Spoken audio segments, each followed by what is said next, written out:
और आपकी प्रियंका चार धाम यात्रा में देवभूमि उत्तराखंड में है। सूर्य पुत्री यमुना माता और यम की बहन यमुना जी का उद्गम स्थल यही यमुनोत्री धाम है। तो आज की वीडियो में मैं आपको बताऊंगी कि अगर आप चार धाम यात्रा पे आ रहे हैं तो यमुनोत्री आप कैसे पहुंच सकते हैं और यमुनोत्री से जुड़ी हुई हर डिटेल्स, आप कहाँ स्टे कर सकते हैं, आपको खाने की फैसिलिटी और ट्रांसपोर्टेशन से जुड़ी हुई हर जानकारी मैं आपको इस वीडियो में देने वाली हूँ। रजिस्ट्रेशन कंपलसरी है? हाँ, रजिस्ट्रेशन कंपलसरी है। देख रहे हो, घोड़े से बच के चलना।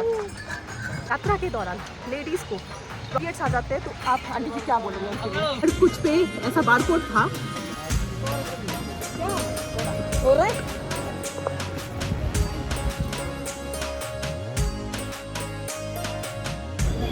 नमस्कार, मैं प्रियंका एक बार फिर स्वागत करती हूँ आपके अपने चैनल प्रियंका की दुनिया में।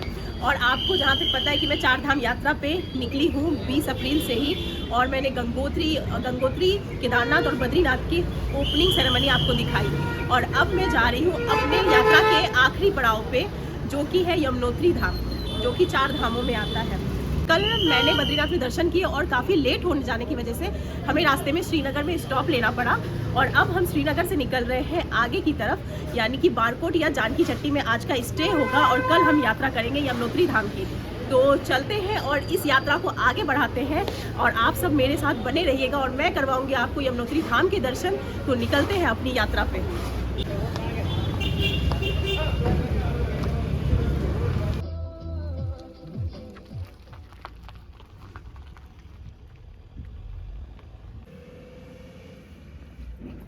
तो अभी हम यमुनोत्री के रास्ते में हैं और ऊपर जो रोड जा रहा है वो न्यू तेरी को जा रहा है, और अभी हम नीचे की रोड से जा रहे हैं। और ये वीरंगना नदी के ऊपर बना हुआ ये पीपल डाली ब्रिज है, यहाँ से होके हम अभी यमुनोत्री के रास्ते जा रहे हैं। चलते हैं।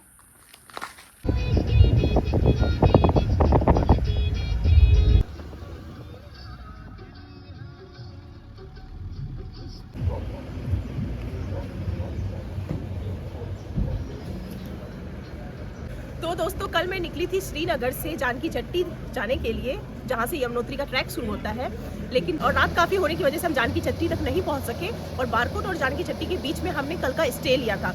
खरादी एक छोटा सा गांव है जहाँ हमने कल का स्टे लिया था। यहाँ काफ़ी आपको होम स्टे के ऑप्शन मिल जाएंगे, खाने के ऑप्शन मिल जाएंगे। आगे जानकी चट्टी जो है वो 35 किलोमीटर का यहाँ से डिस्टेंस है, जो आज हम कवर करने वाले हैं।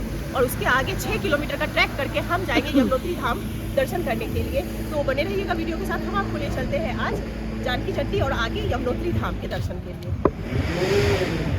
यहाँ खरादी गांव में आपको मेडिकल की फैसिलिटी भी मिल जाएगी, खाने के ऑप्शन भी मिल जाएंगे, गर्मा गर्म चाय पोहे अभी नाश्ते में भी मिल रहा है।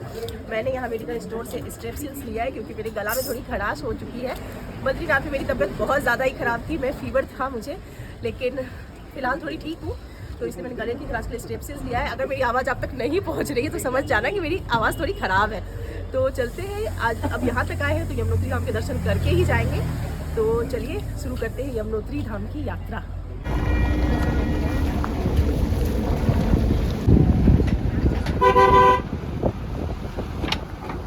तो दोस्तों, हम पहुँच चुके हैं जानकी चट्टी, क्योंकि हम करने वाले हैं यमुनोत्री धाम के दर्शन। और जानकी चट्टी से यमुनोत्री धाम जाने के लिए 6 किलोमीटर का ट्रैक करना पड़ता है। ये आप मेरे लेफ्ट साइड में जो देख रहे हो, यहाँ से पैदल मार्ग स्टार्ट है। यहाँ से हम जाएंगे यमुनोत्री धाम के दर्शन करने के लिए। और ये जो आप मेरे राइट साइड में जो रोड देख रहे हो, राइट साइड में जो आप देख रहे हो, यहाँ है पार्किंग एरिया। हमारी गाड़ी यही पार्किंग एरिया में पार्क हुई है, और उसके बाद हम इधर से पैदल यात्रा करेंगे। तो यहाँ पे आप देख रहे हो कि इतना अच्छा सा व्यू है, यहाँ छोटा सा मार्केट भी है, और आपको घोड़े खच्चर और जो पालकी वगैरह की फैसिलिटी हो आपको यहीं से आपको बुकिंग करनी पड़ेगी, क्योंकि आगे खड़ी चढ़ाई है, ऐसा सुनने में आया है। तो एक देखते हैं, एक अलग सी पॉजिटिव वाइब्स आ रही है मुझे कि दर्शन करेंगे कैसा फील होगा। भीड़ अभी थोड़ी नॉर्मल सी है, ज़्यादा कुछ नहीं है। और जब आप चार धाम यात्रा पे आते हो ना, तो सबसे पहले आना होता है यमुनोत्री धाम ही, क्योंकि हमें कपाट खुलने का देखना था और ओपनिंग सेरेमनी में शामिल होना था।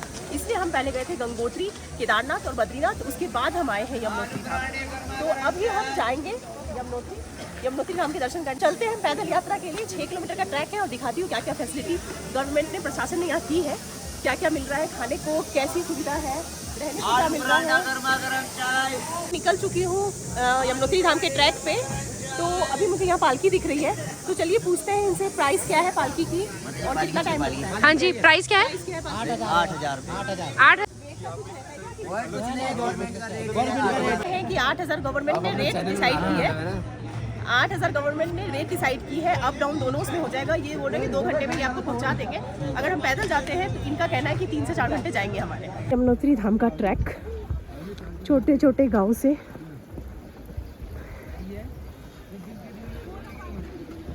अभी बस स्टार्ट ही किया है। ये मेरी राइट साइड में दिख रही है पार्किंग और ये ट्रैक है। चलते हैं आगे, देखते हैं कितना टाइम लगता है। बहुत सारे श्रद्धालु आए हुए हैं जिनकी गाड़ी, बसेस, ट्रैवलर्स पार्किंग में लगी हुई है।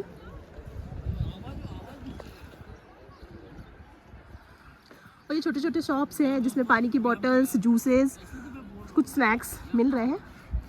अगर डंडे की ज़रूरत है आप डंडे भी ले सकते हो। कितनी का है ये डंडा? ये 20 रुपये। यहाँ 20 रुपये का अंकल ये डंडा दे रहे हैं। ट्रैकिंग में बहुत काम की चीज़ होती है, लेना चाहिए आप। तो अभी मैंने यमुनोत्री धाम की यात्रा स्टार्ट कर दी है और ये जानकी चट्टी ही है। अभी ये मेरे पीछे जो आप देख रहे हो ये है टूरिस्ट रेस्ट हाउस।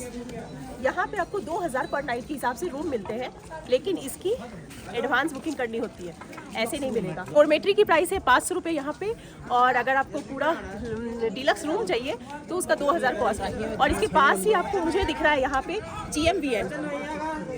ये आप मेरे आगे थोड़ा सा आओगे, इसके नेक्स्ट ये इसके आगे ही दिख रहा है मुझे GMVN गेस्ट हाउस, जो जिसकी एडवांस बुकिंग करवानी पड़ती है आपको, वरना नहीं मिलता है बुकिंग। तो ये आपको ऑनलाइन अवेलेबल हो जाता है। ऑनलाइन यहाँ पे बहुत तरह के रूम्स अवेलेबल हैं, आप ऑनलाइन इसकी प्राइस चेक कर सकते हो और एडवांस भी बुकिंग कर सकते हो। चलते हैं आगे की तरफ। दोस्तों रास्ते में चलते चलते मुझे यहाँ पीछे बोर्ड दिख रहा है, आगे यहाँ पे हो रही है रजिस्ट्रेशन। अगर आपने रजिस्ट्रेशन नहीं करवाया है तो ऑन द स्पॉट भी आप रजिस्ट्रेशन करवा सकते हो।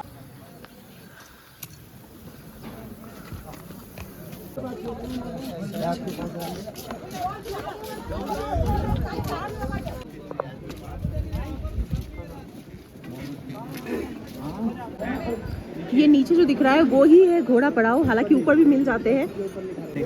2,000 है, 2,500 रुपीज घोड़े का अप एंड डाउन। या और इसका पालकी का 8,000। अच्छा, प्लस घोड़े कोची है। घोड़े का 2,500 रेट है और पालकी का 8,000 है, 500 तो 8,500। इसमें अप डाउन दोनों जाता है। अप डाउन दोनों। अच्छा, यहाँ जानकी चट्टी में आपको पुलिस चौकी भी मिल जाएगी, जो मेरे सामने दिख रहा है ये पुलिस चौकी है। अगर किसी भी तरह की आपको सहायता की जरूरत है तो आप यहाँ पे आ सकते हो।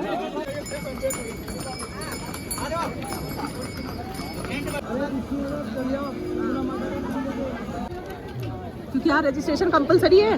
हाँ, रजिस्ट्रेशन कंपलसरी है। तो इसमें हम- यहाँ पे जो हम दे रहे हो दर्शन टोकन है, उसमें वेरीफाई होता है। पहले आपका जो आपने 4 धाम रजिस्ट्रेशन किया है, हाँ। उसको हम स्कैन करते हैं, QR कोड होता है उस पर, फिर हम आपको दर्शन टोकन देते हैं। फिर उसको आपने ऊपर मंदिरों को कोई प्रॉब्लम नहीं होती है।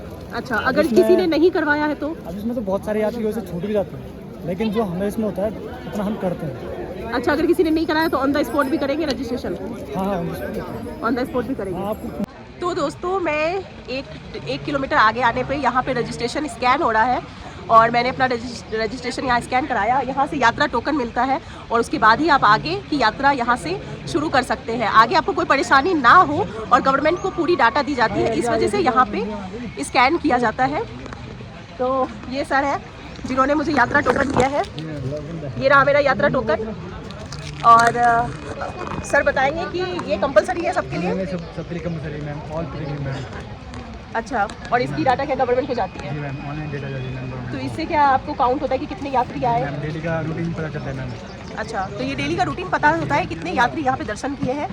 दूर से आए हैं, दर्शन तो सबको करवाने हैं। अगर आपने रजिस्ट्रेशन नहीं कराया तो ऑन द स्पॉट भी रजिस्ट्रेशन आप करवा के ही आगे जाए यात्रा पे। तो टोकन सबको देने हैं। हाँ, रजिस्ट्रेशन कंपलसरी है, टोकन सबको मिलेगा। नहीं करवाया है तो यहाँ पे करवा के आगे यात्रा के लिए जाइए, ताकि आपको आगे कोई परेशानी ना हो। चलिए फिर आगे की यात्रा, यहाँ से रास्ते जा रहे हैं, ऊपर खड़ी चढ़ाई है, सब दिखाएंगे आपको। और तो दोस्तों यहाँ मुझे अंकल आंटी मिले हैं, आप इनकी एज देख सकते हो। इनको देख के मैं मोटिवेट होती हूँ कि अब ये पैदल जा सकते हैं तो हम क्यों नहीं। कहने को है कि 6 किलोमीटर का ट्रैक है, पर ये ट्रैक केदारनाथ के ट्रैक के 15 किलोमीटर के बराबर है।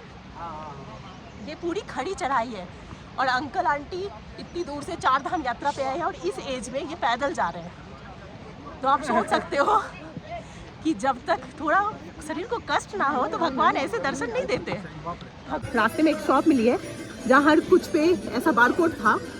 तो ये बारकोड जो लगाया गया है ये गवर्नमेंट की तरफ से लगाया गया है ताकि आप बॉटल को इधर उधर कचरे में ना फेंके, वेस्ट ना करें। और जब आप ये बॉटल, यहाँ काउंटर बना हुआ है, वहाँ आप जमा करोगे तो 10 रुपये आपको रिफंड होंगे। इसलिए गवर्नमेंट ने ऐसा किया है। तो ऐसा किया सारे बॉटल्स पे है। हाँ, सारी बोतलों में।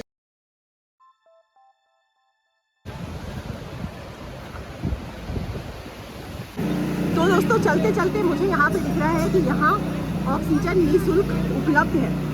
क्योंकि जब आप हाइट पे आते हो ना तो आपकी सांसें फूलती है, ऑक्सीजन लेवल कम हो जाता है।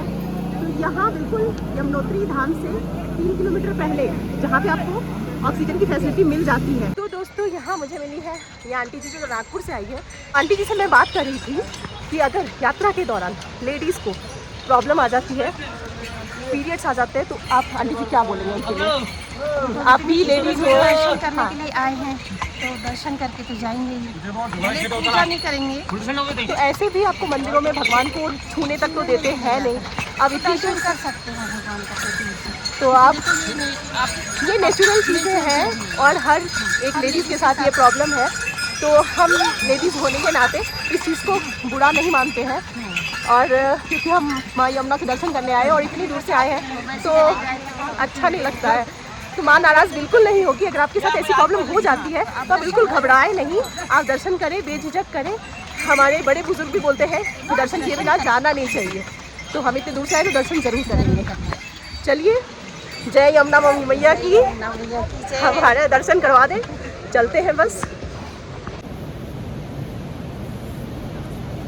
तो दोस्तों फाइनली मैं पहुंच चुकी हूँ यमुनोत्री धाम।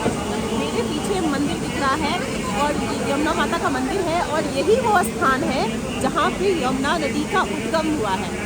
मेरे राइट साइड आप देख रहे हो, यही उद्गम स्थल है और ये आगे जाके यहाँ आके गंगा में मिल जाएगी। और उसके बाद मैं आपको बता दूँ, आज एक और अपडेट दे देती हूँ कि ठंड, ऑक्सीजन लेवल कम और खड़ी चढ़ाई के साथ साथ ओले और बारिश ने भी आज कठिनाइयाँ श्रद्धालुओं के लिए बढ़ा दी। लोग चलिए मंदिर की तरफ।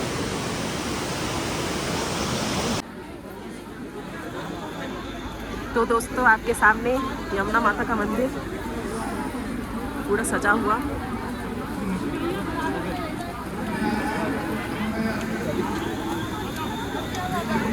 सूर्यपुत्री यमुना माता और यम की बहन यमुना जी का उद्गम स्थल यही यमुनोत्री धाम है। और मेरे पीछे जो आप मंदिर देख रहे हो ये यमुना माता का मंदिर है। तो हमारी यात्रा हो गई है सफल। और मैं आपको ये बता दूं कि अगर आप यमुनोत्री धाम आ रहे हो तो यात्रा के दौरान आपको क्या क्या सावधानी रखनी चाहिए और क्या क्या सामान अपने साथ लेना चाहिए। सबसे पहले तो आपको ट्रैकिंग शूज़ वेयर करना है, साथ में रेनकोट वेयर करना है, ग्लव्स वेयर करना है, कैप वेयर करना है और विंटर के सारे क्लॉथ वेयर करने हैं। और यात्रा जो है यमुनोत्री धाम की वो सिर्फ 6 महीने के लिए ही चलती है, बाकी के 6 महीने ये कपाट बंद होते हैं। तो 4 धाम की यात्रा में जब आएंगे आप तो सबसे पहले आपको करने हैं यमुनोत्री धाम के दर्शन, देन गंगोत्री, उसके बाद आप जाएंगे केदारनाथ और उसके बाद बद्रीनाथ। ऐसा इसलिए होता है क्योंकि गंगोत्री और यमुनोत्री का जो जल होता है वही चढ़ता है केदार बाबा को।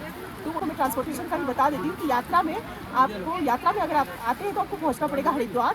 और हरिद्वार से आपको अच्छी कनेक्टिविटी मिल जाती है किसी भी धाम के लिए, क्योंकि यात्रा के दौरान बसेस बढ़ जाते हैं, बसेस की सुविधा बढ़ जाती है, शेयरिंग टैक्सी मिल जाती है, तो आपको कोई परेशानी का सामना नहीं करना पड़ेगा। तो मैं आपको दिखाना चाहती हूँ कि पूरा बारिश हो चुका है और ओले भी आज गिरे हैं और फिर भी हम नहीं रुके, हमने दर्शन कर ही लिए। अब चलते हैं हम अपने घर की तरफ। काफ़ी दिन हो गए हैं। हर हर महादेव, हर हर महादेव। तो दोस्तों ये थी मेरी यमुनोत्री धाम की यात्रा और आपको और भी कुछ बताना था वहाँ पे, लेकिन खराब मौसम की वजह से मैं आपको वो सब चीज़ें नहीं बता पाई। और मैंने चारों धाम की यात्रा कंप्लीट कर ली है और चारों धाम की यात्रा कंप्लीट करके कल रात भर ट्रैवल करके हम यहाँ हरिद्वार 4 बजे सुबह पहुँचे हैं और यहाँ से मेरी 4 धाम यात्रा कंप्लीट होती है। और मैंने कोशिश की है कि आपको अपनी 4 धाम यात्रा की वीडियो में सारा इन्फॉर्मेशन दे सकूं। लेकिन अगर फिर भी आपको कुछ इंक्वायरी रह गई हो तो आप मुझे DM कर सकते हैं, कमेंट कर सकते हैं और बता सकते हैं कि आपको क्या इन्फॉर्मेशन चाहिए। तो तब तक के लिए आप बने रहिएगा प्रियंका की दुनिया के साथ। ये हरिद्वार का नज़ारा आपको मैं दिखा रही हूँ, मेरे पीछे दिख रहा है। और चलते हैं, अब ये वीडियो को यहीं ख़त्म करते हैं। और आप मेरे चैनल को सब्सक्राइब करना ना भूलें, लाइक कमेंट ज़रूर करें। तब तक के लिए नमस्कार, हर हर महादेव।